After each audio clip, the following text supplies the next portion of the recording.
Cuando el líder del Tercer Reich se quitó la vida, su imperio ya era ceniza. La estructura política se había derrumbado, el ejército estaba rendido y millones de alemanes huían entre las ruinas. Pero para las SS, la muerte del hombre al que habían jurado fidelidad no fue el final. Fue la señal para seguir combatiendo. Sin mando, sin Estado y sin objetivo militar, continuaron ejecutando prisioneros y resistiendo a ejércitos que ya no tenían enemigos.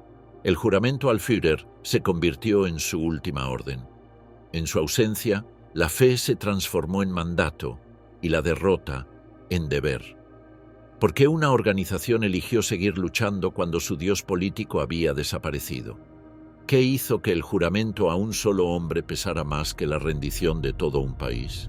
A la sombra de la derrota, el Reich en ruinas. En los últimos días de abril de 1945, Alemania ya no era un país, sino un paisaje quebrado. Las ciudades, que durante años habían sostenido el mito de una civilización invencible, se reducían a esqueletos de piedra, y sobre ellas caía una lluvia constante de polvo, fuego y silencio. Los trenes habían dejado de circular, los ministerios habían enmudecido, y los mensajes que aún llegaban desde el frente hablaban de unidades aisladas, sin combustible, sin municiones, sin órdenes. Solo quedaban consignas de resistencia, repetidas con la voz hueca de un régimen que se disolvía bajo sus propias ruinas. El Tercer Reich moría, pero su muerte no fue rápida ni limpia. En el interior del búnker de la Cancillería, en Berlín, Adolf Hitler seguía dando órdenes a ejércitos que ya no existían. Mientras los proyectiles soviéticos caían a menos de 500 metros afuera, la capital se convertía en un campo de batalla donde combatían ancianos, niños y soldados sin mando. Cada edificio se transformaba en fortaleza, cada sótano en tumba. Las divisiones de la Wehrmacht, diezmadas y exhaustas, apenas lograban sostener líneas temporales antes de ser arrolladas. Sin embargo, en medio de esa descomposición general, las unidades de la SS continuaban operando con una disciplina que rozaba la irrealidad, ejecutando las últimas órdenes de un sistema que ya no tenía sentido estratégico, pero sí una lógica interna, la del fanatismo.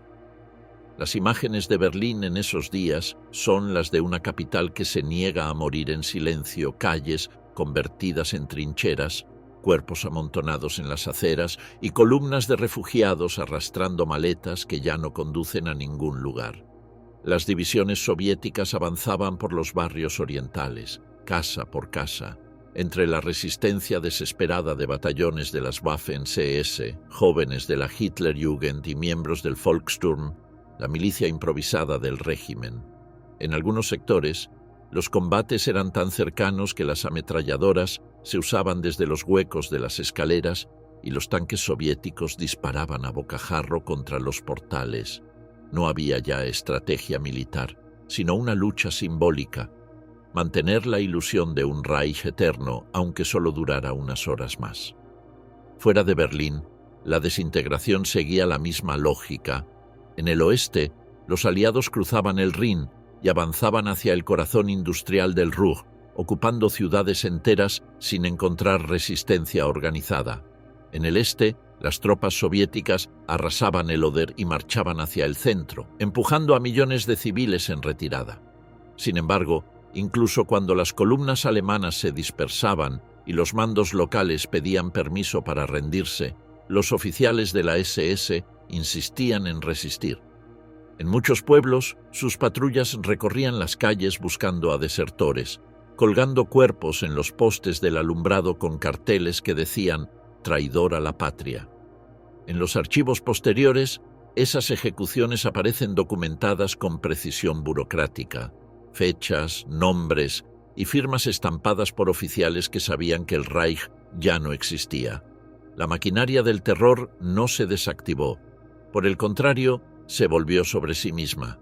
El enemigo ya no estaba solo afuera, sino también dentro. El soldado cansado, el campesino que escondía a un fugitivo, el alcalde que sugería rendirse. El régimen convirtió la derrota en un crimen y a quienes la aceptaban en enemigos del pueblo. Los últimos tribunales de guerra improvisados en sótanos y estaciones emitían sentencias de muerte en cuestión de minutos. En una Alemania donde el combustible escaseaba y las carreteras estaban destruidas, las SS seguían destinando recursos para ejecutar alemanes. Esa fue su forma de seguir demostrando fidelidad al Führer. En los campos de concentración, el colapso tomó una forma aún más siniestra. Desde enero de 1945, los nazis habían comenzado la evacuación de los campos más cercanos al frente oriental.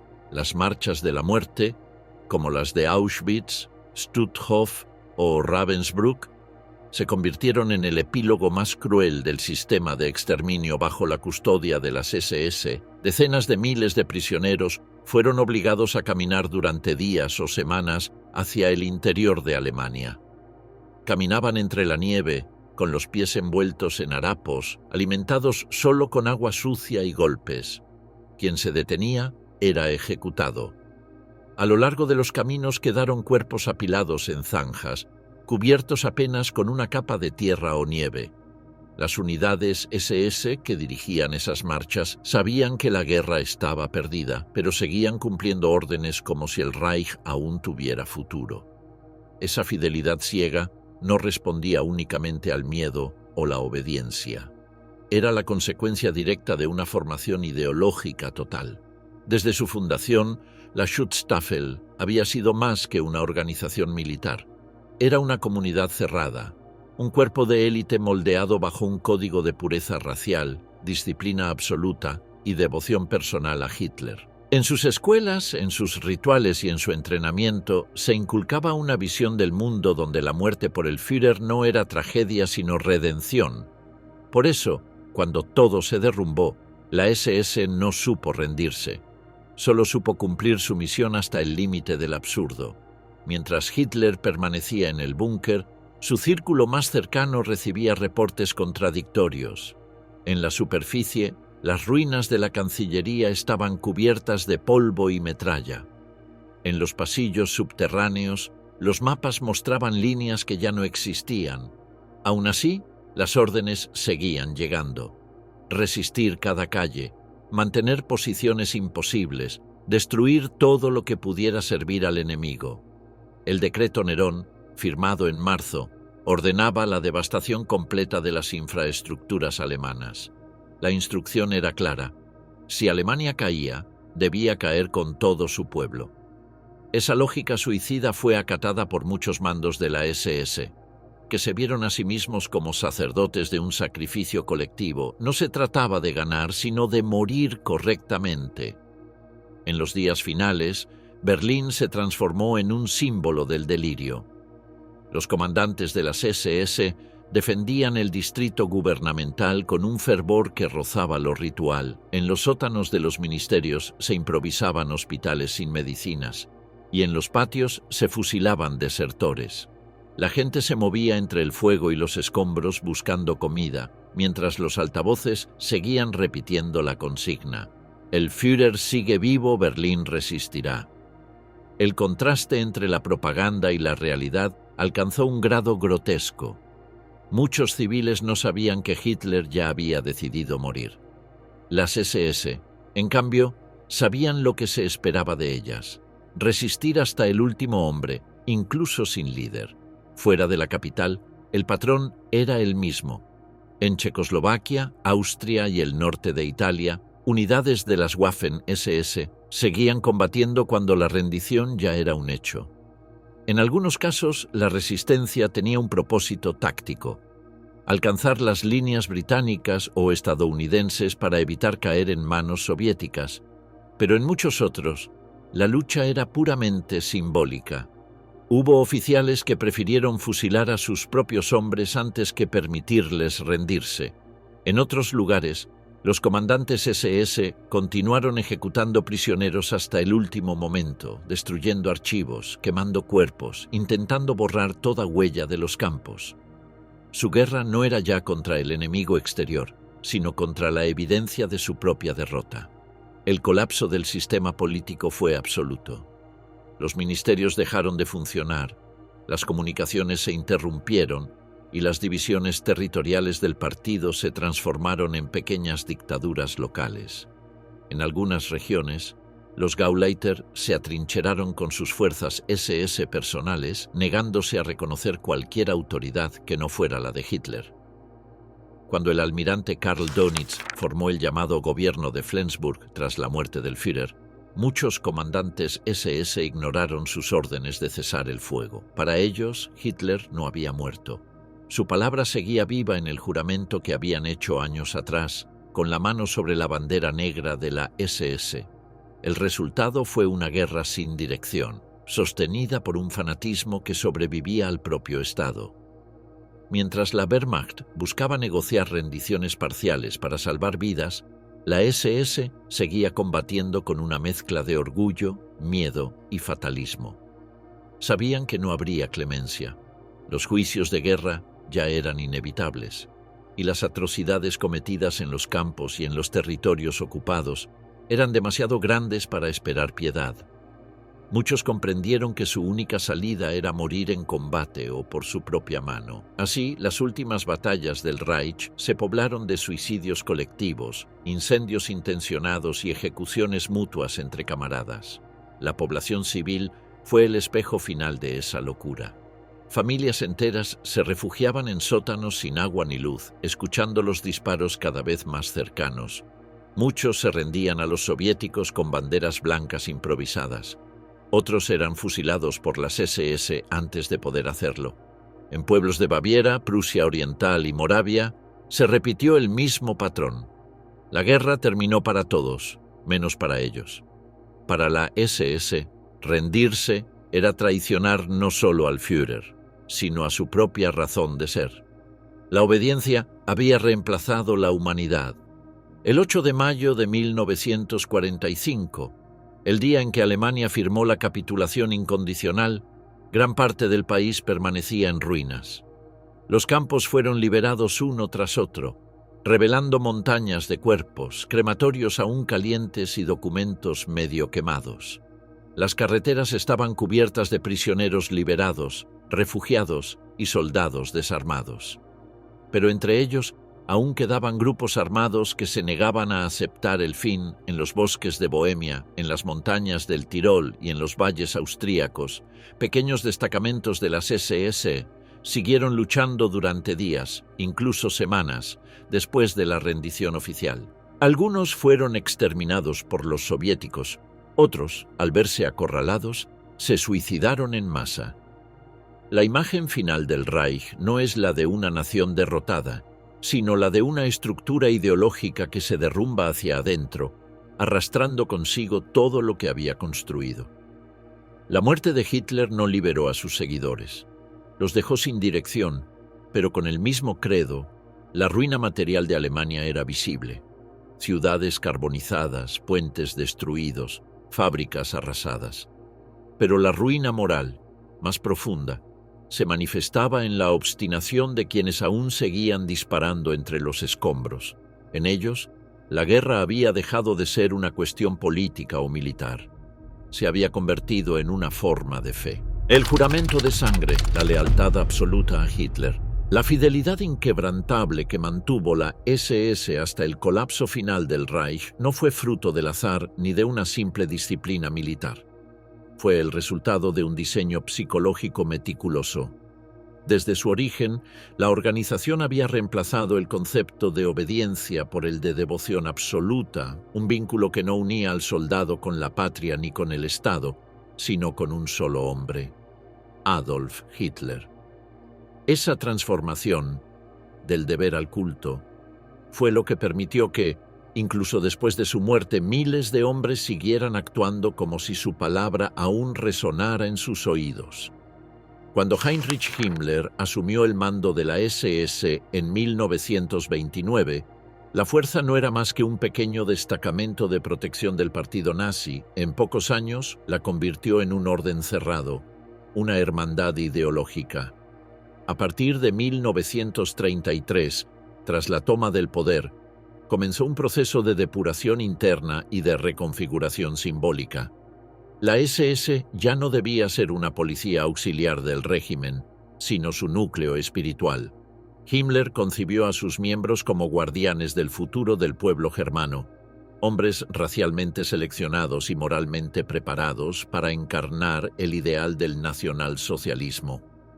Para ello, era necesario romper cualquier lazo de lealtad tradicional. La familia, la Iglesia, la moral burguesa y el Estado quedaban subordinados a una nueva fe. En 1934, tras la purga de la Noche de los Cuchillos Largos, cuando Hitler eliminó a los líderes de las SA y consolidó su poder personal, la SS se convirtió en su guardia predilecta. Ese mismo año, Himmler impuso un nuevo juramento a todos sus miembros. No se trataba de una fórmula ritual cualquiera, era un contrato espiritual. El texto, pronunciado de pie, con la mano derecha levantada ante la bandera negra de la organización, establecía un compromiso personal e intransferible con el Führer. A partir de ese momento, el juramento ya no se hacía al Estado alemán, ni siquiera al partido nazi. Se hacía directamente a Hitler. Era un pacto personal que convertía la obediencia en vínculo sagrado. En el lenguaje de la SS, el Führer no era un líder político, sino una figura de destino, la encarnación de la voluntad alemana. Morir por él era morir por Alemania, pero más aún, era morir por el cumplimiento de un mandato histórico. El proceso de incorporación a la SS estaba diseñado para transformar la identidad del individuo. El recluta era separado de su entorno civil, aislado de su familia y sometido a una reeducación que combinaba entrenamiento físico, instrucción racial y adoctrinamiento ideológico. Se le enseñaba que el mundo estaba dividido entre los puros y los impuros, los fieles y los traidores, los dignos y los degenerados. Cada paso, desde el saludo hasta el uniforme, tenía valor simbólico. La insignia de la calavera, lejos de representar la muerte como fin, simbolizaba la disposición a morir por la causa. En las academias, los instructores repetían que el honor de la SS se llamaba lealtad, frase que se convirtió en lema y dogma. En ese marco de pensamiento, la lealtad ya no era un deber, sino una virtud mística. La figura de Hitler, cuidadosamente construida a través de propaganda, ceremonias y discursos, adquiría dimensiones casi sobrenaturales. Era el elegido, el redentor del pueblo alemán, el hombre que había restaurado el orgullo nacional tras la humillación de Versalles. En los rituales de la SS, su nombre se pronunciaba con solemnidad, su retrato presidía las salas de instrucción, y su voz grabada era reproducida antes de cada juramento.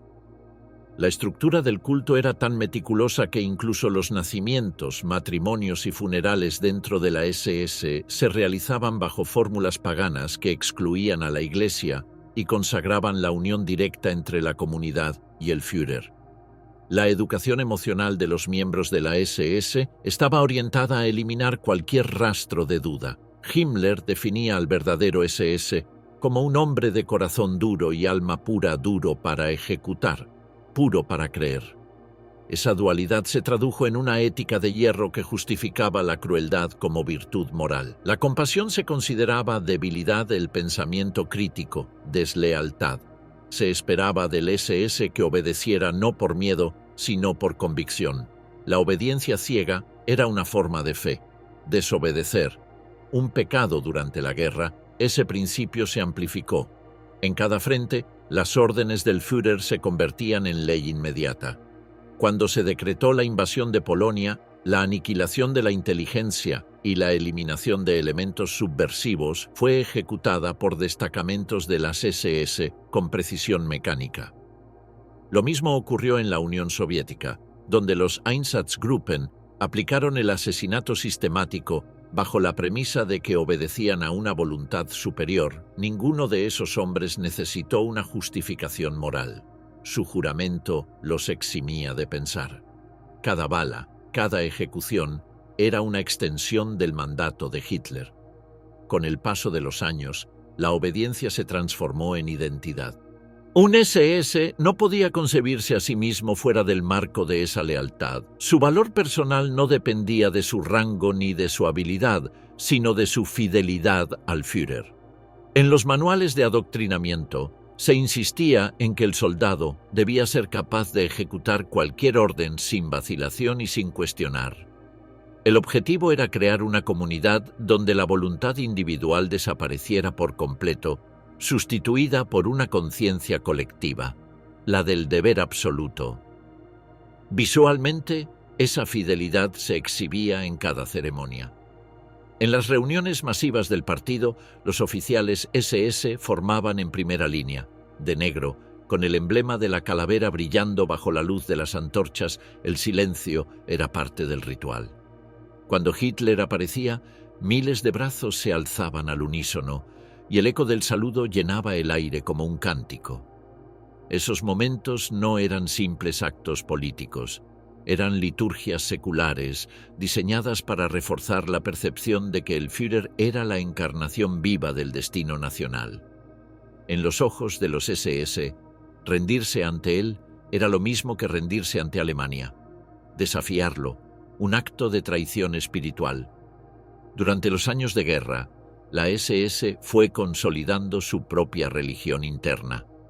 Los matrimonios se celebraban con ceremonias donde el símbolo de la esvástica reemplazaba la cruz. Las celebraciones del solsticio y las conmemoraciones de los caídos se revestían de misticismo germánico, evocando un pasado mítico de héroes nórdicos y batallas eternas. Himmler creía sinceramente que estaba construyendo una nueva aristocracia racial, y su castillo en Wewelsburg debía ser el templo de esa fe. Allí, en los salones de piedra, se diseñaban rituales, se estudiaban genealogías y se elaboraban los fundamentos de una mitología que convertía a la SS en una orden de caballeros modernos destinada a dominar el futuro. En ese contexto, el juramento a Hitler no era solo político, era teológico. Esa sacralización del Führer tuvo consecuencias directas en el comportamiento del cuerpo. Cuando las derrotas comenzaron a acumularse, en 1943 y 1944, la reacción interna no fue de cuestionamiento, sino de mayor fervor. Las órdenes de resistencia total, las ejecuciones por cobardía, los ataques suicidas, todo se justificaba bajo el argumento de la lealtad. Para muchos oficiales, morir antes que rendirse era la única forma de permanecer fiel al juramento. Las cartas y los diarios de algunos de ellos, recuperados después de la guerra, muestran una constante: la idea de que Hitler no podía ser traicionado, ni siquiera en su fracaso, porque representaba algo más grande que él mismo. En abril de 1945, cuando el Führer se encerró en su búnker, esa lealtad alcanzó su punto más alto. Los oficiales de las SS que permanecían en Berlín sabían que la guerra estaba perdida, pero continuaron actuando como si su deber fuera inmortal. Algunos, como Wilhelm Mohnke u Otto Günsche, siguieron coordinando defensas imposibles y manteniendo la disciplina hasta el último momento. Cuando Hitler se suicidó el 30 de abril, muchos de ellos se negaron a creerlo. Otros, al conocer la noticia, decidieron seguir su ejemplo.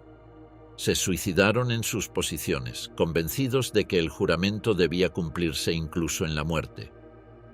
La paradoja final de la SS fue que su lealtad la condenó. El mismo juramento que los había unido los aisló del resto del ejército, del pueblo y finalmente de la realidad. Cuando el nuevo gobierno de Dönitz trató de ordenar una rendición general, muchos destacamentos de la SS la rechazaron. No reconocían otra autoridad que la del Führer. En su mentalidad, Hitler no podía morir porque su voluntad era eterna. Así, siguieron combatiendo como espectros de un poder desaparecido, cumpliendo un compromiso que ya no tenía objeto. El juramento de sangre, concebido como símbolo de pureza y fidelidad, se transformó en una prisión.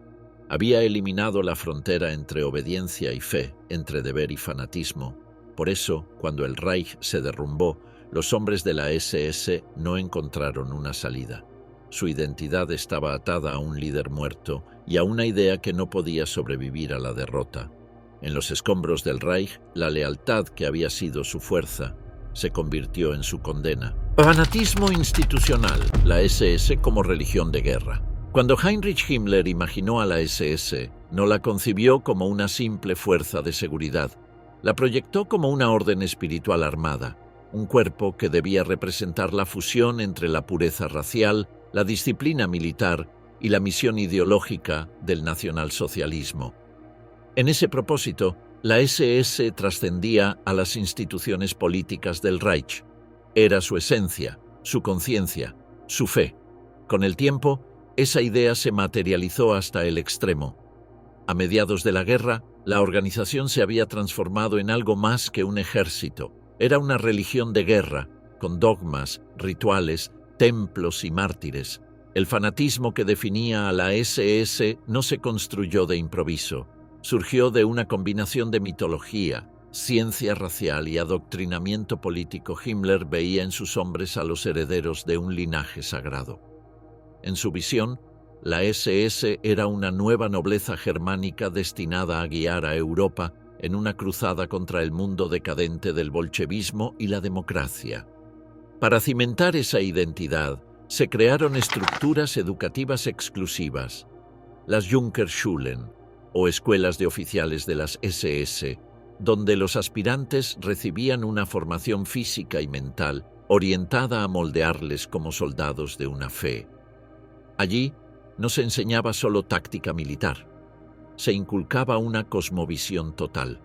En las aulas se hablaba de mitología nórdica, de runas, de herencia aria, de destino racial.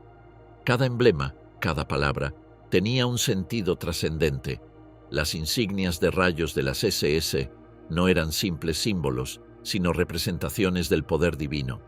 El propio Himmler supervisó la creación de una liturgia interna, una serie de rituales con los que se pretendía reemplazar el cristianismo tradicional por una espiritualidad germánica reconstruida.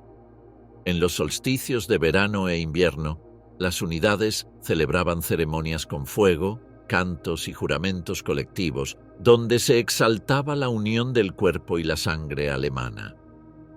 En esas noches, la guerra dejaba de ser un conflicto temporal para presentarse como una purificación, una prueba espiritual del pueblo elegido.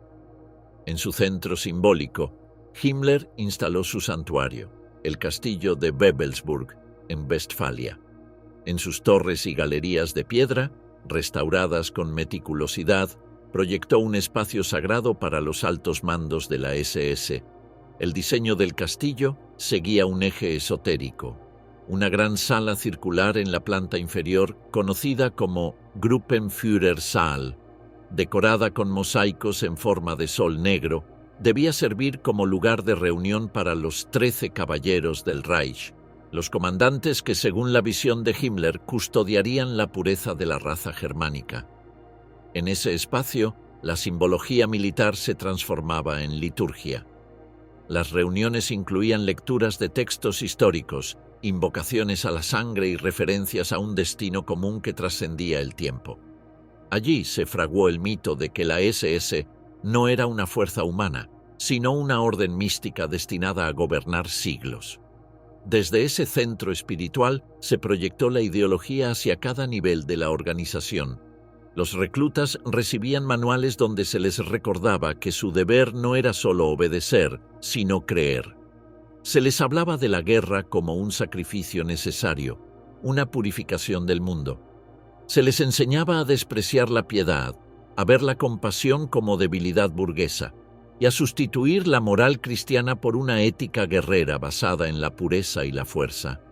Los himnos, las marchas, los saludos, todo tenía valor ritual. Un SS debía despertar, comer, marchar y combatir con la convicción de servir a una misión cósmica. La deshumanización del enemigo era parte esencial de ese credo. Los judíos, los eslavos, los gitanos, los prisioneros políticos, todos eran reducidos a una categoría biológica inferior, presentada como amenaza existencial. La aniquilación no era considerada un crimen, sino un acto de higiene espiritual. Las órdenes de exterminio, transmitidas con lenguaje técnico, eran recibidas con una mezcla de fervor y frialdad Cada ejecución se convertía en un rito de obediencia. Los testimonios posteriores revelan que muchos oficiales consideraban su participación en masacres no como una carga moral, sino como una prueba de lealtad y fortaleza. La violencia se había sacralizado. El propio Himmler fue el sacerdote supremo de esa religión política. En sus discursos ante los altos mandos, insistía en que los miembros de la SS debían ser implacables en su deber, pero nobles en espíritu. Los comparaba con monjes guerreros, guardianes del alma del pueblo alemán. Esa idea de pureza espiritual dentro de la brutalidad material definió el carácter de la organización. Mientras la Wehrmacht seguía los principios convencionales de la guerra, la SS luchaba por convicción doctrinal. Su existencia no dependía de victorias tácticas, sino de la persistencia de su fe. En la práctica, ese fanatismo produjo una estructura institucional que eliminó la compasión y borró los límites éticos. La administración de los campos de concentración funcionaba con lógica ritual. Cada documento, cada procedimiento, estaba impregnado de esa frialdad doctrinal. Los comandantes eran instruidos para ver el exterminio como cumplimiento de un deber sagrado. En las conferencias de oficiales se hablaba de limpieza, de misión biológica, de deber racial. Se sustituyó la noción de pecado por la de impureza. Matar no era transgresión, era servicio. La SS se estructuró como un orden total, con su propio sistema de matrimonio, de educación, de jerarquía y de castigo.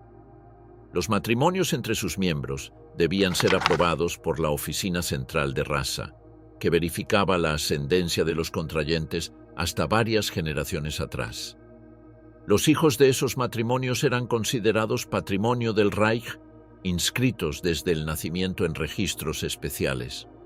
Algunos fueron destinados a los programas Lebensborn, creados para asegurar la expansión biológica del ideal ario. Así, la organización extendía su control más allá del campo de batalla. Gobernaba la sangre, los cuerpos y el futuro. Cada miembro era al mismo tiempo soldado y portador de un linaje sagrado. La guerra era solo una etapa en la construcción de una nueva humanidad. Esa concepción trascendental tuvo consecuencias directas en la conducta militar. En el frente, las divisiones de las Waffen-SS se distinguían por su disciplina y ferocidad.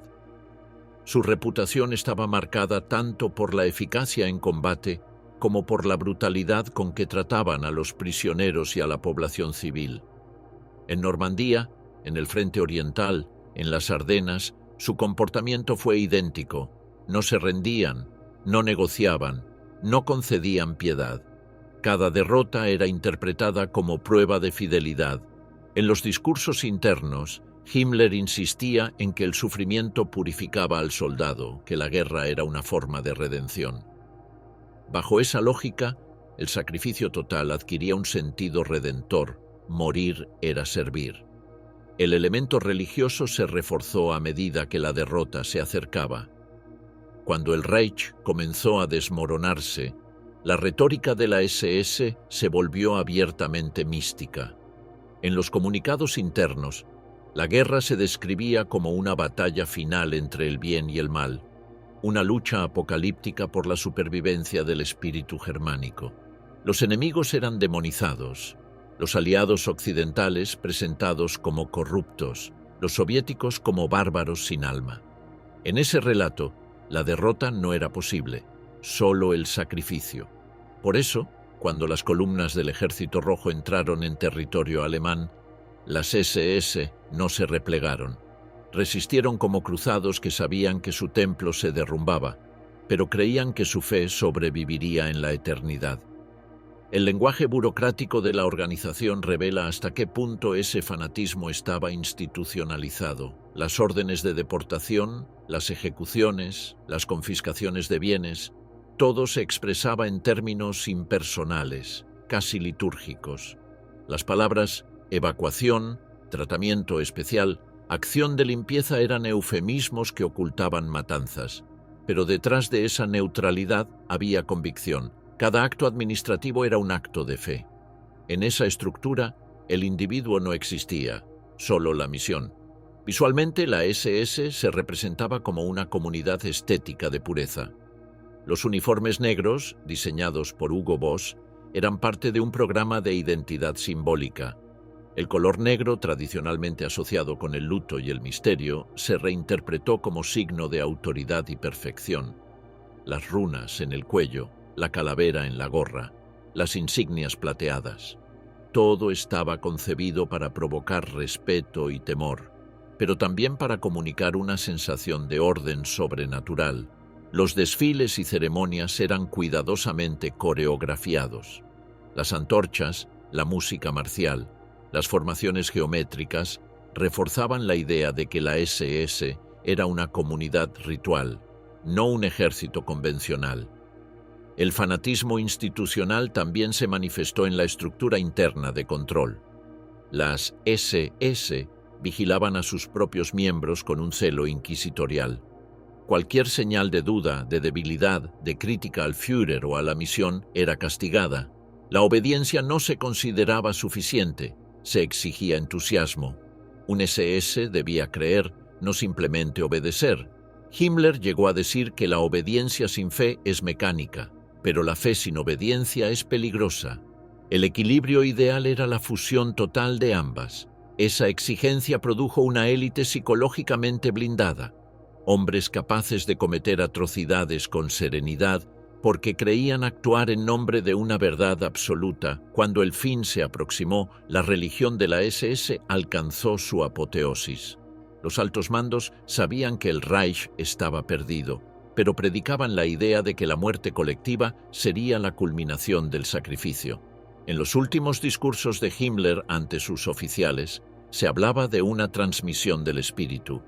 Aunque los cuerpos cayeran, decía, la idea sobreviviría. En los campos, los comandantes repitieron esa consigna. Muchos ordenaron ejecuciones finales y destruyeron archivos con la convicción de estar protegiendo la pureza de la causa. En sus mentes, el mundo posterior al Reich sería un mundo impuro. Su deber era desaparecer antes de contaminarse. La SS había logrado lo que Himmler había soñado: construir una organización que confundía el deber con la fe, la muerte con la victoria. En esa lógica, rendirse era una blasfemia. Por eso, tras el suicidio de Hitler, las unidades SS no se desintegraron de inmediato. Continuaron combatiendo porque su religión no dependía del cuerpo del Führer, sino de su idea. El Führer podía morir, pero el juramento, el dogma, seguía vigente. La lealtad se había convertido en teología, la guerra en liturgia, el sacrificio en sacramento. El silencio tras la muerte del Führer. El 30 de abril de 1945, a las 3:30 de la tarde, el sonido seco de un disparo marcó el fin de una era. En una habitación oscura del búnker de la Cancillería, entre mapas inutilizados y paredes que temblaban por los bombardeos soviéticos, Adolf Hitler se quitó la vida. Afuera, los cañones del Ejército Rojo seguían tronando, pero dentro del refugio subterráneo se hizo un silencio absoluto. Fue el primer instante de calma que Berlín conoció en semanas, un silencio que no era alivio, sino vacío. En ese mismo momento, miles de hombres de la SS, dispersos en el frente, seguían combatiendo sin saber que su Führer ya no existía. Durante los días anteriores, el cerco soviético sobre la capital se había cerrado completamente. Las últimas divisiones que aún respondían a las órdenes del Comando Central estaban aisladas. Las comunicaciones con el exterior eran intermitentes y la información se transmitía por mensajeros que muchas veces morían antes de llegar a destino. Dentro del búnker, Hitler había ordenado resistir hasta el final. Se negaba a huir, convencido de que su destino debía cumplirse en la capital del Reich. Aquella obstinación fue compartida e incluso superada por sus guardianes. Los oficiales de la SS, que custodiaban cada acceso y cada pasillo del laberinto subterráneo como si protegieran un santuario. Cuando el líder se suicidó, su círculo inmediato, Joseph Goebbels, Martin Bormann, Wilhelm Mohnke, Otto Gunche y otros, guardó el secreto. Los cuerpos de Hitler y Eva Braun fueron rociados con gasolina y quemados en el jardín de la Cancillería, mientras el fuego se confundía con las llamaradas de los edificios en ruinas. Solo un puñado de personas presenció el acto. La noticia se mantuvo oculta durante horas, incluso días, para evitar el derrumbe moral de las tropas que aún luchaban. Sin embargo, el rumor comenzó a extenderse como un viento helado. En los sótanos, en los puestos de mando, en los refugios, se susurraba que el Führer estaba muerto. Y con esa noticia se quebró el sentido mismo de la guerra. Para la Wehrmacht, la muerte de Hitler significaba el fin lógico de la resistencia. Los oficiales sabían que no quedaba nada por salvar. Pero para las SS, el impacto fue diferente. No era solo la pérdida de un líder político, sino la muerte del objeto de su fe. Durante más de una década habían vivido bajo el juramento personal al Führer, y ese vínculo había sustituido todas las lealtades tradicionales. De pronto, la figura a la que debían obediencia absoluta desaparecía, y con ella se abría un vacío imposible de llenar. El resultado fue paradójico. Muchos de sus mandos no se rindieron, sino que continuaron combatiendo precisamente porque Hitler había muerto. Morir después de él era la única manera de mantener su juramento. En la superficie, Berlín se desintegraba. Los soviéticos avanzaban desde el este, los tanques cruzaban los puentes del Spree, y las calles se convertían en corredores de fuego. Los restos de las divisiones Nordland y Charlemagne, compuestas por voluntarios extranjeros de la Waffen-SS, defendían los accesos al distrito gubernamental, luchaban sin esperanzas, en grupos de 20 o 30 hombres, entre los escombros y las llamas. Muchos sabían que la guerra estaba perdida, pero se negaban a rendirse. Para ellos, resistir era cumplir un deber sagrado, no abandonar al Führer, incluso en la muerte. El contraste con la población civil era desgarrador. En los refugios, las familias esperaban el final sin entender por qué aún se combatía. Afuera, las calles estaban cubiertas de polvo, cuerpos y documentos que el viento esparcía. Las banderas con la esvástica, ennegrecidas por el humo, colgaban de los balcones como sombras de un pasado que se negaba a desaparecer. En medio de ese paisaje, los oficiales SS mantenían la disciplina. Continuaban emitiendo órdenes, fusilando desertores, organizando patrullas, como si la estructura del Reich siguiera existiendo. La idea de rendirse era impensable. El juramento debía cumplirse hasta el último segundo, el 1 de mayo, cuando Goebbels y su esposa Magda envenenaron a sus 6 hijos y se suicidaron. El círculo del poder nazi se extinguió definitivamente. Aún así, la maquinaria de la SS siguió funcionando durante varias horas más. En distintos puntos de Berlín, los batallones SS continuaban disparando contra tanques soviéticos, defendiendo edificios administrativos que ya no tenían valor. Algunos lo hacían por inercia, otros por convicción. La orden de cesar el fuego no llegó o fue ignorada. En los informes soviéticos de esos días se mencionan núcleos de resistencia fanática que combatían con una intensidad desproporcionada. No respondían a mandos visibles, simplemente no aceptaban la rendición. En esos grupos, la guerra había dejado de ser una estrategia y se había convertido en una forma de existir. Mientras tanto, fuera de la capital, el caos se multiplicaba.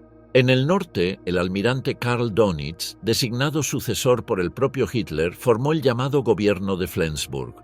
Su objetivo era negociar una rendición parcial, buscando salvar vidas y evitar la ocupación total por los soviéticos. Pero su autoridad era frágil. La mayoría de los mandos SS no reconocían a Dönitz. Consideraban que solo el Führer podía ordenarles el fin del combate. Sin Hitler, no había autoridad legítima. Por eso, en las semanas siguientes, muchas unidades SS siguieron operando como entidades autónomas, replegándose hacia el sur o hacia los Alpes bávaros, donde esperaban resistir o morir. En Austria, en Checoslovaquia, en el norte de Italia, se repitió el mismo patrón. Pequeños grupos de las Waffen-SS continuaban combatiendo incluso después de la rendición oficial del 8 de mayo. En Praga, por ejemplo, la resistencia checa y las tropas soviéticas se enfrentaron durante días a destacamentos SS que se negaban a entregar las armas. En Austria, algunos batallones intentaron abrirse paso hacia el Tirol con la esperanza de rendirse a los estadounidenses, pero otros prefirieron luchar hasta ser aniquilados. Había en esas acciones una mezcla de fatalismo, miedo y fe. Muchos sabían que de caer prisioneros serían ejecutados por sus crímenes. Otros simplemente no concebían la vida sin guerra. La SS les había enseñado a ver la existencia como servicio permanente, y sin Führer, el servicio solo podía terminar en la muerte. En el interior de Alemania, el vacío de poder generó escenas de desesperación. En pueblos y aldeas, los oficiales locales de las SS mantenían la autoridad con terror. A pesar del colapso, seguían ejecutando civiles acusados de derrotismo o colaboración con el enemigo. En muchos lugares, los vecinos colgaron banderas blancas para indicar su rendición a los aliados. En respuesta, las patrullas SS fusilaron a los responsables. El fanatismo se convirtió en una forma de represión interna. Era el último intento de mantener el orden del Führer en un mundo que ya no lo necesitaba. El silencio que siguió a la muerte de Hitler no fue un silencio de paz, sino de incredulidad. Las radios transmitían fragmentos de discursos antiguos, repeticiones de proclamas sin sentido. La propaganda seguía insistiendo en la victoria final, incluso cuando los tanques enemigos ya ocupaban los suburbios de Berlín. Nadie quería ser el primero en pronunciar la palabra derrota. En las oficinas de las SS, los retratos del Führer permanecían colgados en las paredes, rodeados de humo y polvo, como ídolos que nadie se atrevía a retirar. En esos días, el mito sustituyó a la realidad. Hitler, muerto o vivo, seguía siendo el centro de una fe que ni siquiera el suicidio podía destruir. En algunos sectores de la SS, comenzaron a circular versiones de que el Führer no había muerto, sino que se había retirado para continuar la lucha desde otro lugar. Ese rumor, alimentado por el miedo al vacío, ayudó a prolongar la resistencia. Muchos preferían creer en su supervivencia antes que enfrentar la evidencia de su derrota. El juramento al Führer se transformó entonces en una especie de mandato eterno. No importaba si su cuerpo había desaparecido, su palabra seguía viva en la mente de sus hombres. Cada disparo, cada acto de violencia posterior a su muerte, era una forma de mantenerlo presente. La muerte de Hitler también reveló las fracturas internas de la jerarquía nazi y Himmler. Consciente de que el Reich estaba perdido, intentó negociar con los aliados a espaldas del Führer en las últimas semanas. Cuando Hitler se enteró de sus gestiones, lo despojó de todos sus cargos. Pero tras el suicidio, Himmler reapareció intentando ofrecer la rendición de Alemania a Occidente. Nadie le hizo caso. Su autoridad se había evaporado junto con la del Führer. En cambio, los hombres que aún combatían bajo el emblema de la calavera siguieron fieles a un mando inexistente. En el terreno, el fanatismo era más fuerte que la política. El contraste final se dio el 8 de mayo de 1945. Mientras en Reims y en Berlín se firmaban los documentos de capitulación incondicional, muchas unidades de las SS ni siquiera recibieron las órdenes de cese del fuego. En algunos casos, los mensajeros enviados por los mandos alemanes fueron ejecutados por traer la noticia. En otros, los comandantes ordenaron continuar la resistencia hasta el último cartucho. Las horas posteriores fueron un caos de enfrentamientos aislados, suicidios y ejecuciones. Los soldados de la SS que se rendían a los soviéticos sabían lo que les esperaba: interrogatorio, tortura y casi siempre la muerte. Muchos prefirieron volarse la cabeza o lanzarse sobre sus propias granadas. En los ríos y bosques del este de Alemania se encontraron cientos de cuerpos con los uniformes negros aún intactos, los emblemas brillando bajo la lluvia.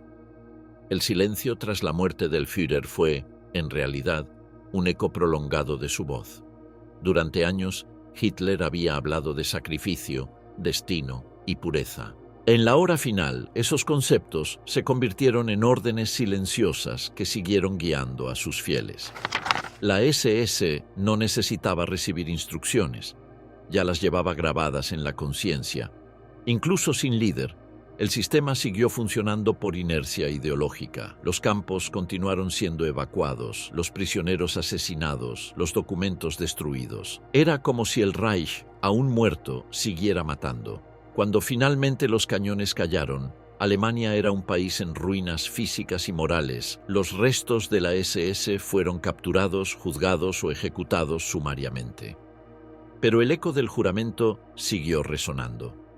Muchos prisioneros, en los interrogatorios, continuaban refiriéndose a Hitler como «mi Führer» en tiempo presente. Algunos afirmaban que no habían luchado por Alemania, sino por él. Esa persistencia muestra hasta qué punto la lealtad personal había sustituido toda noción de realidad. Las últimas órdenes, resistencia, ejecuciones y autodestrucción. En los últimos días del Reich, las órdenes ya no eran estrategias, eran rituales de muerte. Las comunicaciones se habían desintegrado, los frentes estaban rotos, los altos mandos dispersos o muertos, pero los teletipos y transmisores que aún funcionaban seguían emitiendo mensajes breves, repetidos con una cadencia obsesiva. Resistir, destruir, no rendirse. Esas fueron las últimas palabras de un sistema que se negaba a admitir su fin. Para las SS, esas órdenes se convirtieron en mandamientos sagrados, en los despachos derruidos, en los bosques convertidos en trincheras, en los pueblos que aún ardían, se seguían cumpliendo como si la guerra aún pudiera girar el curso del mundo. En el búnker de la Cancillería, la última orden de Hitler antes de su suicidio fue clara: no capitular. No debía existir un segundo de cesar el fuego, ni una firma que significara rendición. Aquella consigna, transmitida a través de oficiales SS y mensajeros que escaparon del cerco, se multiplicó como un eco por las ruinas del Reich. Muchos no sabían ya quién mandaba, ni siquiera si sus superiores seguían vivos, pero las palabras del Führer, aunque pronunciadas por última vez, se convirtieron en voz eterna. Resistir hasta la muerte no era una opción, era el único modo de existir. Los campos de concentración, los frentes en retirada y las ciudades arrasadas fueron los escenarios donde esa lógica alcanzó su punto más brutal. Desde enero de 1945, el aparato de las SS había iniciado una operación de limpieza desesperada: borrar las huellas del crimen. Los hornos crematorios trabajaban hasta el último día. Los archivos eran quemados o enterrados, los testigos ejecutados en Auschwitz, en Buchenwald, en Ravensbrück, en Dachau, en Mauthausen. La llegada del enemigo era anunciada con la misma frase: no debe quedar nada, y así fue. Miles de prisioneros fueron evacuados en marchas forzadas bajo la nieve o la lluvia, sin comida ni abrigo. Las columnas humanas se extendían por los caminos, custodiadas por soldados SS que disparaban contra cualquiera que cayera. En algunos trayectos, los campesinos contaban más cuerpos muertos que vivos. Los pueblos por donde pasaban esas procesiones se convertían en cementerios improvisados. Nadie podía ayudarlos. Quien ofrecía agua o pan era fusilado. La orden no era solo evacuar, era desaparecer los rastros, aniquilar lo que quedara. Los informes aliados posteriores hallaron fosas recién cavadas, hornos destruidos con dinamita, archivos empapados en gasolina. En algunos campos, los guardias abandonaron sus puestos solo cuando el enemigo ya estaba a las puertas, dejando tras de sí miles de cadáveres sin enterrar. No hubo deserción por conciencia, solo el cumplimiento hasta el último instante. En los frentes, la situación era igualmente desesperada. En el este, los restos de las divisiones SS combatían sin coordinación, aferradas a pequeñas ciudades y aldeas, como si cada una fuera la capital del Reich. En Berlín, la defensa del distrito gubernamental se prolongó más allá de lo razonable. La división Norrland, compuesta en gran parte por voluntarios escandinavos, resistió hasta agotar sus municiones. Muchos de sus hombres murieron en los túneles del metro o en las ruinas de los ministerios, defendiendo posiciones que ya no tenían sentido.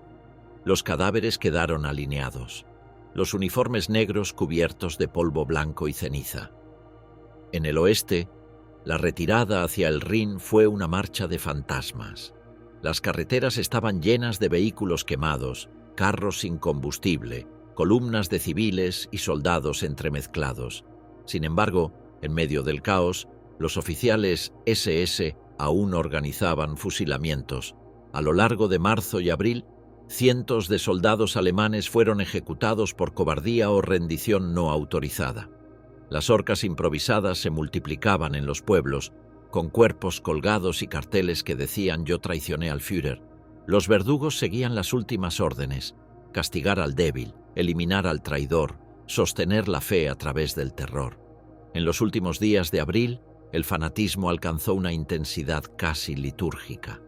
Los comunicados de las SS ya no hablaban de victorias ni de tácticas, sino de honor y sacrificio. Himmler, desde el norte, enviaba mensajes contradictorios.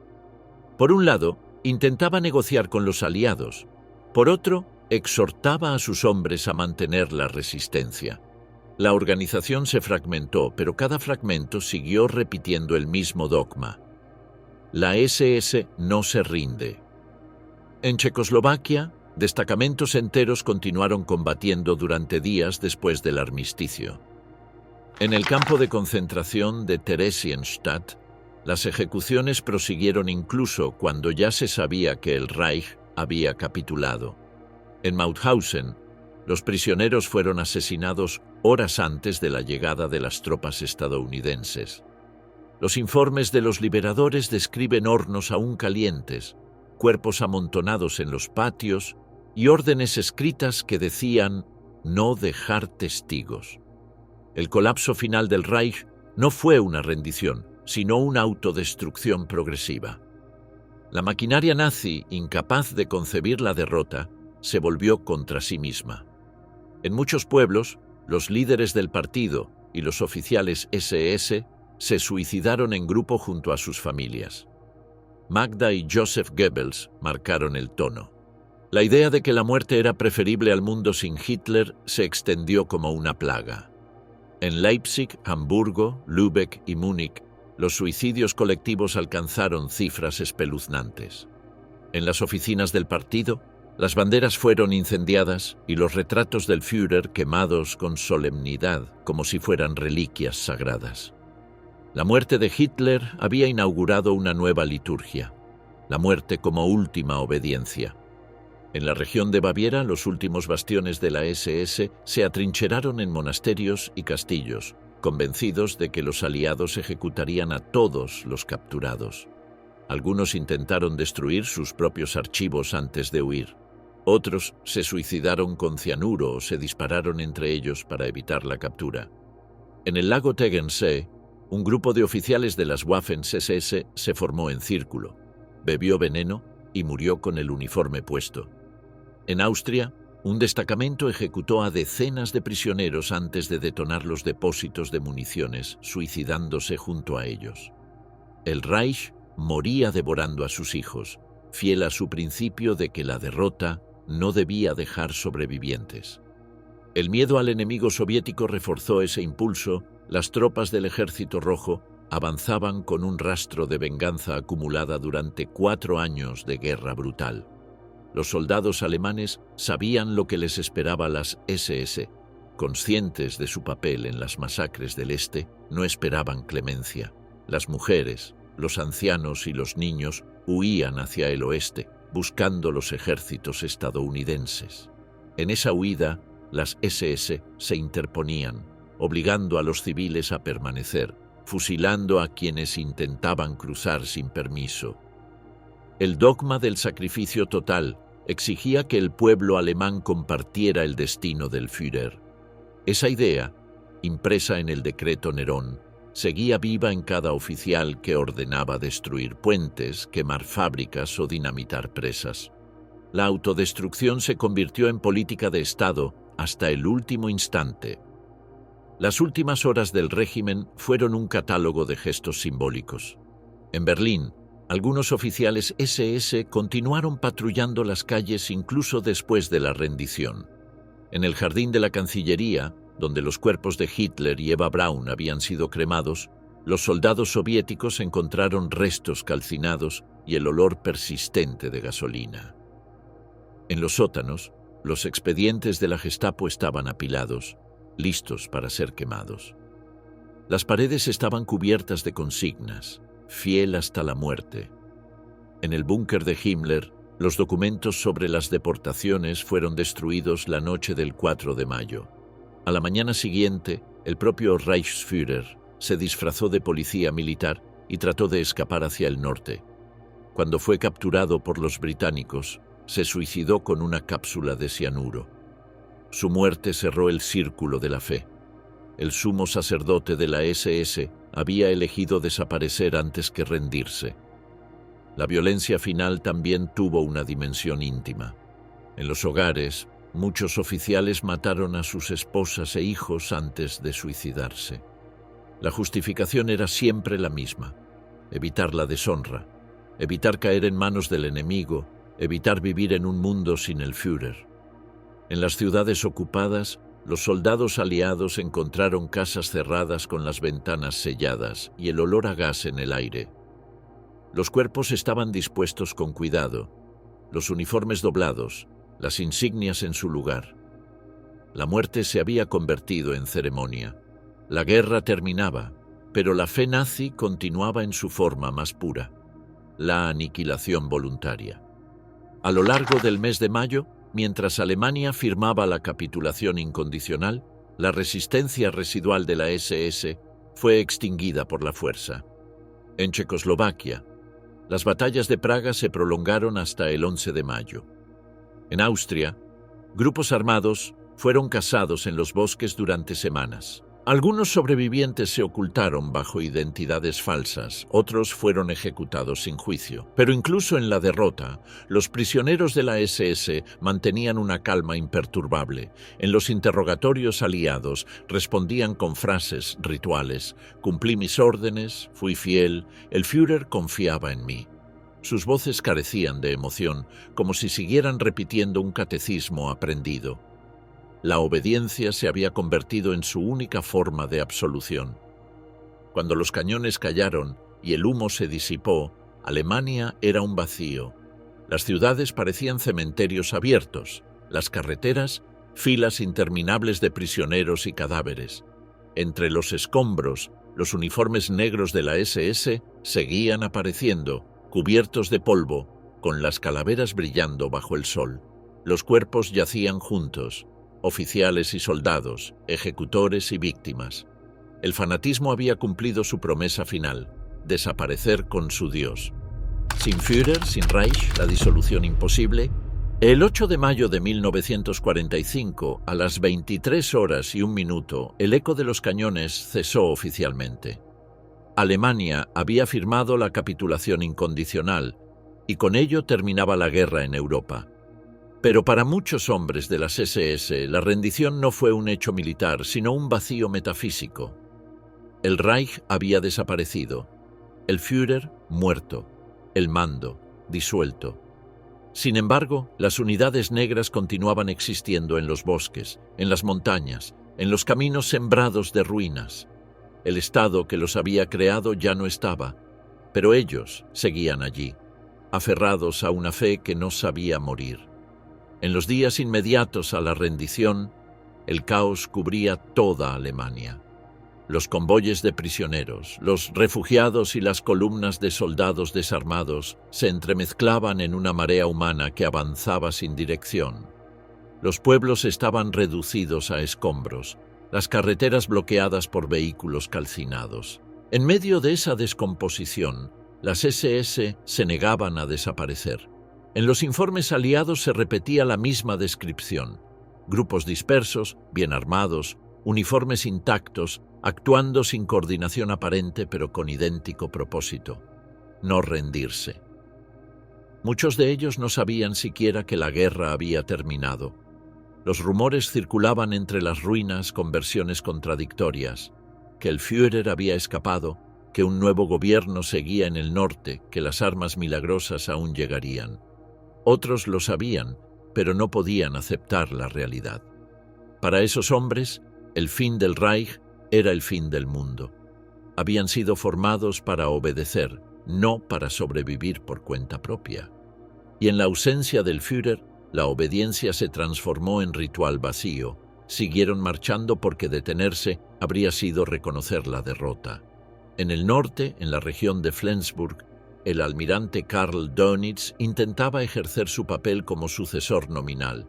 Su gobierno era una sombra, carecía de poder, carecía de ejército, carecía de país. Intentó negociar la rendición escalonada para evitar el avance soviético, pero sus órdenes apenas alcanzaban a una parte de la Wehrmacht. La SS, fiel a su lógica interna, ignoró su autoridad. Para ellos, Dönitz no era más que un funcionario del ocaso. Su existencia no tenía sentido dentro del dogma de la lealtad personal al Führer. Sin Führer no había obediencia posible, solo la prolongación mecánica del deber. Los aliados comenzaron entonces la cacería sistemática de los restos de las SS. En las ciudades, las unidades estadounidenses y británicas establecieron campos de concentración improvisados para los prisioneros. Las divisiones soviéticas, en cambio, actuaron con una violencia implacable. Los soldados del Ejército Rojo consideraban a las SS la encarnación del enemigo absoluto, los verdugos de millones de sus compatriotas. Las represalias fueron inmediatas. En Pomerania, Silesia y Prusia Oriental, los prisioneros SS eran ejecutados sin juicio. Alineados junto a las carreteras o en los patios de fábricas destruidas, los informes soviéticos hablan de limpieza, el mismo término que la organización había usado para justificar sus propios crímenes. El terror cambió de signo, pero no de tono. Los pueblos alemanes vieron cómo los verdugos de ayer se convertían en víctimas, arrastrados por los mismos caminos donde antes habían hecho marchar a otros. Muchos de ellos intentaron despojarse de sus uniformes, romper las insignias, mezclarse con los civiles. Pero la marca era visible, las runas tatuadas bajo el brazo, el número de identificación, la postura rígida, todo los delataba. Las SS habían creado su propio estigma y ahora ese símbolo se convertía en condena. En los campos de prisioneros, la desintegración moral fue inmediata. Los interrogatorios aliados revelaron algo perturbador. Los hombres de la SS no expresaban culpa ni arrepentimiento.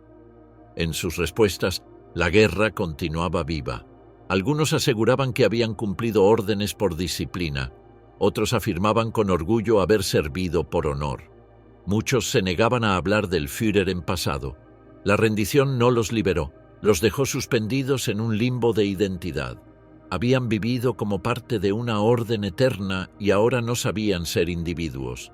La derrota no los desarmó, los dejó sin alma. El intento de disolver la organización fue tan complejo como desmantelar un mito. Los aliados prohibieron la SS, confiscaron sus archivos y declararon criminales a todos sus miembros. Pero el entramado era vasto. No se trataba solo de divisiones militares. Era una red que abarcaba ministerios, industrias, escuelas, familias. La SS había sido el esqueleto invisible del Reich, y arrancarlo equivalía a desmembrar la nación entera. Los oficiales capturados en el frente fueron separados de los soldados rasos, pero en la práctica nadie podía distinguirlos. Los interrogatorios masivos revelaron una uniformidad de pensamiento inquietante. Todos repetían las mismas fórmulas, las mismas palabras, las mismas justificaciones. Era el eco de un adoctrinamiento que había suprimido cualquier individualidad. En los juicios sumarios realizados en los primeros meses, miles fueron ejecutados sin registro. En aldeas de Polonia, Checoslovaquia y Hungría, los campesinos reconocían a sus antiguos opresores y los entregaban a los soviéticos. Algunos eran fusilados en el acto, otros linchados por la población. Los aliados occidentales, más metódicos, comenzaron la recopilación de documentos para los futuros procesos judiciales. En Nuremberg, los fiscales reunían los informes de los campos, las órdenes firmadas por Himmler, los planes de deportación. Cada hoja era una pieza de una maquinaria invisible que ahora debía ser desentrañada. Pero mientras los jueces preparaban los expedientes, la SS aún no estaba completamente muerta. En las semanas posteriores a la capitulación, surgieron rumores de un movimiento clandestino de resistencia nazi, conocido entre los servicios de inteligencia aliados como Werwolf. Se temía que las SS reorganizaran células armadas para continuar la guerra mediante sabotajes y asesinatos. Algunos ataques aislados confirmaron que ciertos grupos aún actuaban. En ciudades como Hamburgo o Bremen, hubo explosiones en instalaciones militares y ataques contra autoridades locales. Sin embargo, pronto se comprobó que esas acciones eran fragmentarias, impulsadas por fanáticos sin coordinación real. Aún así, la idea de una resistencia invisible mantenía viva la sombra de la SS. Para muchos alemanes, el miedo persistía. Si las SS habían sido capaces de sobrevivir al Führer, ¿qué más podrían resistir? En la realidad, los restos de la organización se desintegraban lentamente bajo el peso del hambre, la persecución y el agotamiento. En las montañas de Baviera, en los bosques de Bohemia, pequeños grupos de soldados se escondían en cabañas o minas abandonadas, esperando una guerra que ya no existía. Algunos intentaron llegar a Sudamérica o al norte de África, ayudados por redes clandestinas que más tarde serían conocidas como las Ratlines. En ellas participaron sacerdotes, exoficiales y simpatizantes del régimen que facilitaron documentos falsos y rutas de escape. A través de esas vías, decenas de exmiembros de la SS lograron escapar hacia España, Italia o América Latina. El mito del orden inquebrantable seguía respirando bajo nuevas identidades, pero para la mayoría, la disolución fue brutal. Los campos de prisioneros aliados se llenaron de uniformes negros que pronto se transformaron en harapos. Sin comida, sin jerarquías, sin himnos, los antiguos guardianes del Reich se enfrentaron a la intemperie moral. Algunos se aferraron a la disciplina como único refugio. Marchaban en formación incluso dentro del cautiverio. Saludaban entre ellos. Mantenían los rituales de limpieza y saludo. No sabían ser hombres libres. Seguían siendo parte de una orden extinguida. Otros, en cambio, comenzaron a reconstruir su propio relato.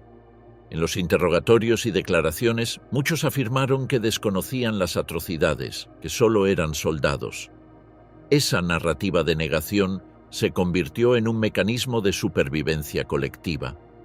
Nació allí el mito del soldado decente de las Waffen-SS, una ficción que décadas después intentaría separar la violencia militar de los crímenes ideológicos, pero en 1945 la línea entre ambos era imposible de trazar. Mientras tanto, en las ciudades liberadas, la población alemana comenzaba a enfrentar la magnitud del desastre, las ruinas humeantes, los cadáveres apilados, los campos abiertos a la vista del mundo. Todo revelaba el alcance del horror. Los civiles que durante años habían creído en el orden perfecto del Reich vieron por primera vez lo que ese orden había producido. En Dachau, Belsen, Buchenwald, los sobrevivientes emergían como espectros vivientes. Las imágenes que los aliados mostraron al mundo, cuerpos esqueléticos, montañas de huesos, hornos aún calientes, destruyeron para siempre la ilusión del honor alemán, y en el centro de esa revelación estaba la SS, el emblema de la fe absoluta convertida en crimen absoluto. En ese contexto, la idea de reconstruir Alemania sin el Reich parecía imposible. La desnazificación emprendida por los aliados intentó purgar a la sociedad de toda huella de la ideología nacionalsocialista. Pero las SS habían impregnado todos los niveles de la vida civil. Exmiembros ocuparon cargos administrativos, trabajaron en la policía o en empresas privadas bajo nuevas identidades. Algunos fueron liberados tras pocos años de prisión por falta de pruebas o por necesidad política durante la Guerra Fría. La disolución completa de la organización nunca fue real. Su estructura formal desapareció, pero su herencia sobrevivió como una sombra que ningún tribunal podía borrar del todo. Psicológicamente, el trauma fue profundo. Para muchos exmiembros, la derrota no significó la redención, sino una pérdida de sentido. Habían crecido en un sistema que les enseñó que la obediencia era la virtud suprema y la fe en Hitler, el principio moral. De repente, se encontraron en un mundo donde esas reglas ya no existían. Algunos cayeron en el silencio, incapaces de hablar de su pasado. Otros lo reinterpretaron con orgullo nostálgico, convirtiendo el recuerdo del Reich en un mito heroico. Ese silencio, mezcla de culpa, negación y añoranza, se extendió por Alemania durante décadas. El país reconstruido sobre las ruinas del Reich necesitaba olvidar para poder vivir. Ecos del fanatismo, legado y memoria. Cuando el polvo de la guerra se asentó sobre las ruinas de Europa, el silencio que quedó no era de paz, sino de vértigo. Alemania había perdido su forma, su voz y su fe. Las ciudades eran esqueletos, los trenes detenidos, los templos quemados, los retratos del Führer descolgados. Pero en el aire persistía algo más difícil de borrar que los escombros: la idea. No una idea política, sino una convicción que había sobrevivido incluso a la muerte de su creador. La fe en la obediencia como virtud suprema, la creencia de que rendirse era traicionar la esencia misma de la nación. Esa herencia invisible, el eco del fanatismo, acompañó a Alemania durante décadas. Las SS habían desaparecido físicamente, pero su huella permanecía incrustada en el tejido moral de un pueblo que debía enfrentarse a su propia sombra. En los primeros años de posguerra, los tribunales de Nuremberg intentaron darle forma judicial a lo que había sido una catástrofe espiritual. En sus salas, los jueces escucharon declaraciones donde el horror se narraba con la frialdad de una oficina: órdenes firmadas, listas de deportaciones, cifras de ejecuciones. Lo que emergió de aquellos juicios no fue solo la magnitud de los crímenes, sino la constatación de que detrás de cada acto había existido una estructura de creencia. Los acusados, comandantes, administradores, médicos, juristas, se defendían invocando el mismo principio: obediencia al deber, cumplimiento de órdenes. Solo obedecía, repetían. Esa frase, tan simple y tan devastadora, se convirtió en el retrato de toda una generación de servidores del Reich. La SS había educado a sus hombres para no pensar, para actuar como instrumentos de una voluntad superior. El juicio reveló que la línea que separa la lealtad de la barbarie puede ser invisible cuando el pensamiento ha sido reemplazado por la fe. En las declaraciones de los testigos, los supervivientes de los campos describían a sus verdugos como hombres tranquilos, metódicos, que cumplían su tarea con eficacia y sin odio personal. Era el fanatismo sin emoción, la obediencia convertida en máquina. Nuremberg fue más que un tribunal, fue un espejo. En él, Alemania vio por primera vez el rostro que había ocultado bajo la retórica del honor. Las imágenes proyectadas durante los juicios, las fosas, los hornos, los niños esqueléticos, mostraron al mundo el resultado final del juramento de fidelidad. Cada uniforme negro, cada documento con el sello de las SS, representaba el punto de unión entre ideología y crimen. Pero la justicia no podía destruir una creencia, solo podía castigar sus consecuencias. La fe en la obediencia absoluta no se erradica con sentencias, se disuelve lentamente en la conciencia colectiva, como un veneno que tarda generaciones en desaparecer. En los años siguientes, Alemania se dividió en dos mitades. En el este, el nuevo régimen comunista impuso una condena total al pasado nazi. En el oeste, la reconstrucción económica y política exigía olvidar para sobrevivir entre los escombros. Los antiguos miembros de la SS aprendieron a ocultarse. Algunos fueron juzgados, otros liberados, muchos reintegrados a la vida civil, Cambiaron de nombres, de ocupaciones, de patria. Pero la memoria de lo que habían sido persistía, no solo en ellos, sino en el silencio de los demás. El país entero se vio obligado a convivir con una generación que había crecido bajo el signo del Führer. El fanatismo no desapareció, se volvió vergüenza. En las décadas de 1950 y 1960, cuando Alemania Occidental intentaba presentarse como un nuevo Estado democrático, surgieron los primeros estudios profundos sobre la estructura del nazismo. Los historiadores descubrieron que el fanatismo de la SS no había sido un accidente, sino una construcción racional. No se trataba de locura colectiva, sino de un sistema diseñado para eliminar la capacidad moral de elección. Desde la infancia, los ciudadanos habían sido educados para obedecer, para confiar en la autoridad como fuente de verdad. En ese contexto, el juramento a Hitler fue el punto final de una educación emocional que anulaba la conciencia individual. La SS había sido la culminación de esa pedagogía. Hombres criados no para pensar, sino para creer. Las películas, los testimonios y los archivos abiertos en los años posteriores comenzaron a reconstruir la textura de aquella fe. Los campos de concentración, los rituales de las SS, los desfiles iluminados por antorchas. Todo era parte de una estética religiosa. El nazismo había sustituido a la religión tradicional con una liturgia política y la SS fue su sacerdocio. En los documentales de la posguerra, las imágenes de los oficiales uniformados marchando en perfecta sincronía adquirieron un carácter hipnótico. La belleza de la disciplina se revelaba como su peligro esencial. El orden podía ser tan fascinante como mortal. La reflexión filosófica posterior encontró en esa fascinación una advertencia. Hannah Arendt, al observar el juicio de Adolf Eichmann, describió la banalidad del mal, la capacidad de un individuo de cometer atrocidades no por odio, sino por obediencia. En Eichmann, el burócrata que organizó las deportaciones con precisión matemática, se concentraba el espíritu de la SS. No era un monstruo, sino un creyente. Su fe no estaba en Dios, sino en el orden. Y ese orden era Hitler. La lección era clara. El mal absoluto no necesita pasión. Le basta con disciplina.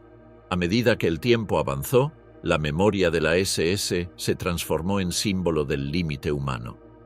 En la Alemania reconstruida, las nuevas generaciones crecieron entre dos silencios.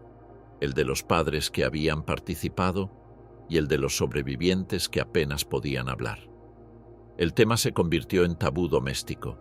Las fotografías de los familiares con uniformes, los retratos del Führer en los álbumes, las medallas guardadas en cajones, se convirtieron en reliquias vergonzantes. Durante años, la sociedad alemana evitó mirar ese pasado de frente. Solo con el movimiento estudiantil de los años 60 comenzó la confrontación abierta. Los hijos exigieron a sus padres explicaciones. Querían saber cómo había sido posible que una nación entera siguiera a un hombre hasta la destrucción. Esa pregunta, más que histórica, era moral. Los archivos, una vez abiertos, mostraron que el fanatismo no había muerto en abril de 1945. Simplemente cambió de forma. Muchos exmiembros de las SS participaron en las estructuras administrativas del nuevo Estado, especialmente en el oeste, donde la prioridad era la estabilidad frente al comunismo. Algunos ocuparon cargos en la policía, en tribunales, en empresas. La línea entre el pasado y el presente se volvió difusa. Ese hecho provocó una segunda crisis moral. ¿Cómo juzgar a quienes habían sido parte de la maquinaria sin distinguir entre los culpables activos y los obedientes pasivos? El país entero se vio obligado a mirar de nuevo la raíz del fanatismo, la idea de que obedecer incluso en el crimen podía considerarse virtud. En los juicios tardíos de los años 70 y 80, contra los guardianes de Auschwitz, los médicos de Ravensbrück, los oficiales de las Einsatzgruppen, aparecía el mismo patrón. Hombres ancianos, tranquilos, que relataban atrocidades con tono administrativo. Ninguno se consideraba culpable. Todos decían haber cumplido con su deber. La frialdad de sus palabras contrastaba con las imágenes proyectadas en las salas. Los jueces, los testigos y el público comprendieron que el horror no residía solo en los hechos, sino en la ausencia de conciencia. Ese vacío moral fue el verdadero legado de la SS, una demostración de hasta dónde puede llegar una sociedad que convierte la obediencia en dogma. En la cultura europea, la figura del SS se transformó en un arquetipo del mal absoluto. El uniforme negro, la calavera, las runas se convirtieron en símbolos universales de la barbarie moderna, pero tras esa iconografía persistía una advertencia más profunda. El fanatismo no muere con sus líderes, porque no pertenece al pasado, sino a la condición humana.